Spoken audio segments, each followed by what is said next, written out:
I was first hired in wildland fire in 1975 by the U.S. Forest Service on the Klamath National Forest, Happy Camp Ranger District.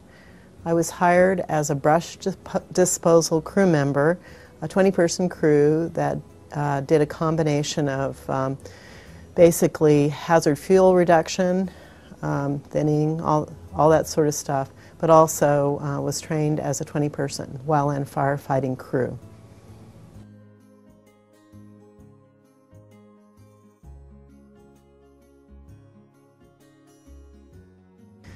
Well, first of all, my education. I have a degree in botany, and as part of that, I developed an interest in college in fire ecology and had several classes from people at Humboldt State University who specialized in that. Dr. Becking, who did quite a bit of writing on redwood fire ecology, John Sawyer, who's also been very interested in it over the years. So that's one thing, my education.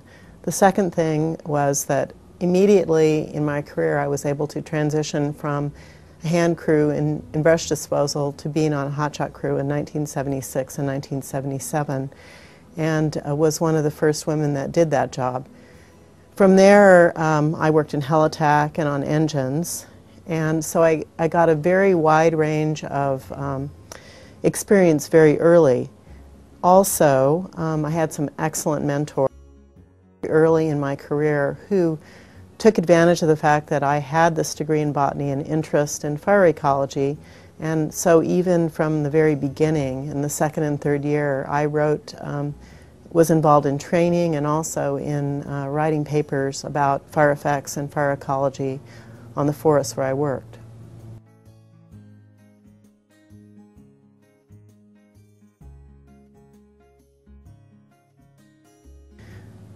Listen, ask a lot of questions, take advantage of every opportunity you're given, spend a lot of time with people in a similar position, asking them questions and listening to their responses about what factored in their success in those jobs.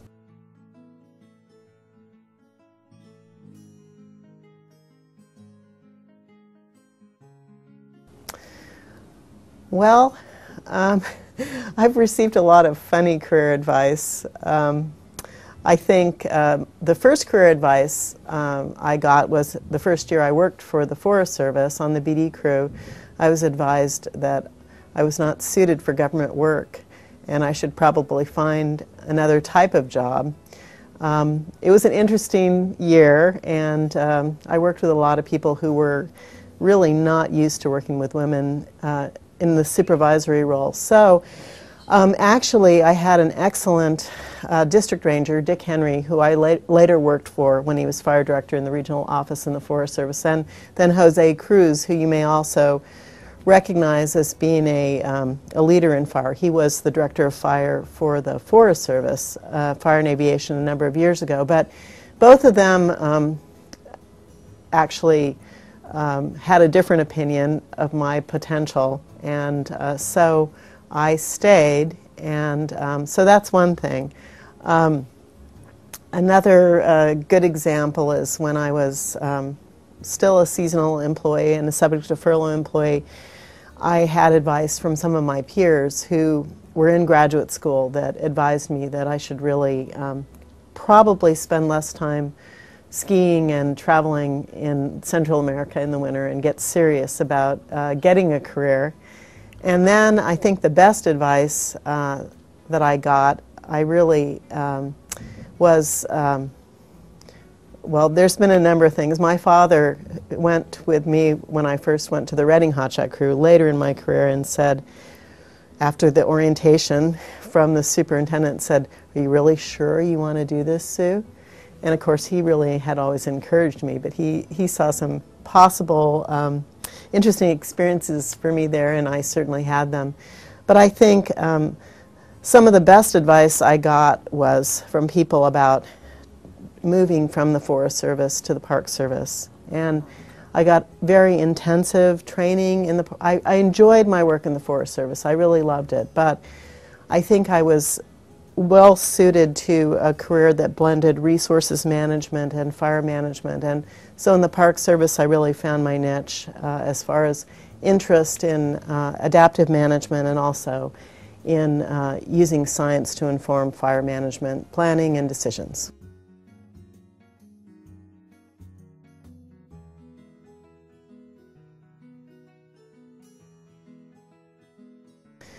Well, first of all, I would recommend it because it's very interesting. There's a lot of challenges. New things are thrown at you all the time. So for someone that likes the sort of thing where you're never bored because there's always something new, wildland fire offers those kinds of challenges.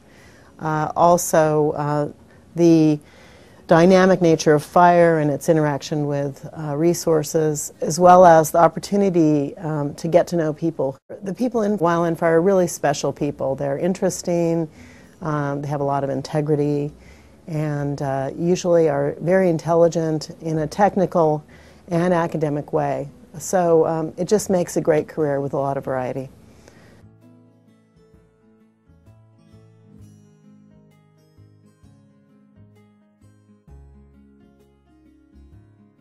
I would recommend that that they do try to get a college education, get a degree, because it's fairly important to advancing in management.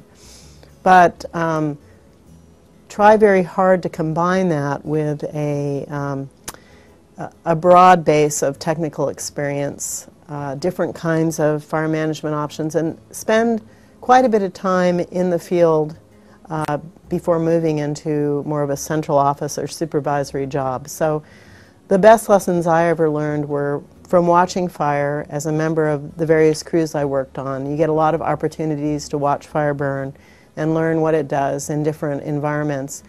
In particular, I think interagency crews where you move around the country a lot, such as doesn't necessarily have to be a hotshot crew, wildland fire crew. They also do a lot of traveling where you get to see fire in all its variety and experience that. But the technical side, getting involved with aviation, also with engines, so that you have some direct experience with all of these things and in different places and different agencies. I also really strongly recommend moving around between agencies as much as possible, because that really helps at the later stages in your career when you have to relate to and work primarily with people from other agencies and bureaus, also state and local government, because that really is our job at the mid to upper levels, and even below that at the park level or the forest level in the agencies.